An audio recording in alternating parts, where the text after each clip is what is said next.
ঘাটে চায়ের থেকে নেতারা আপনারা প্রত্যেকে বলছেন সবাই জেলে যেতে পারে নাকি, মমতা বন্দ্যোপাধ্যায় এবং তার গোটা ক্যাবিনেট নাকি জেলে যেতে পারে। এটা একটা সাংঘাতিক সম্ভাবনা। একটু যদি বাংলার মানুষকে সহজভাবে বুঝিয়ে দেন বিকাশবাবু।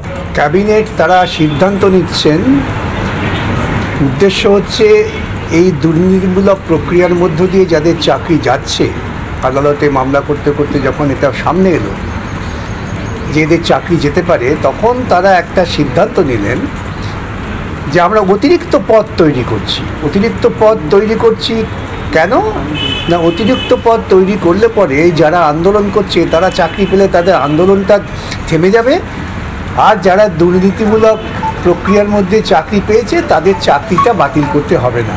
অর্থাৎ সরাসরি রাজ্যের মন্ত্রিসভা তারা সচেতনভাবে দুর্নীতিমূলক নিয়োগকে বাঁচাবার জন্যে ওই রকম একটা সিদ্ধান্ত নিয়েছেন। সেজন্যই আমরা আদালতে এটাকে নিয়ে এসেছি। এটা সম্পূর্ণ অসাংবিধানিক, বেআইনি, এবং যে আইনে নিয়োগ হয় সেই আইন বিরুদ্ধ।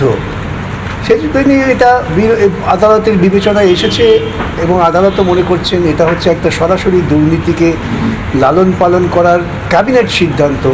কেন হয়েছে, কারা করেছে, কাদের পরামর্শে, সেই জন্যেই সিবিআই তদন্তের আদেশ কলকাতা হাইকোর্ট দিয়েছে। সেই জায়গা থেকে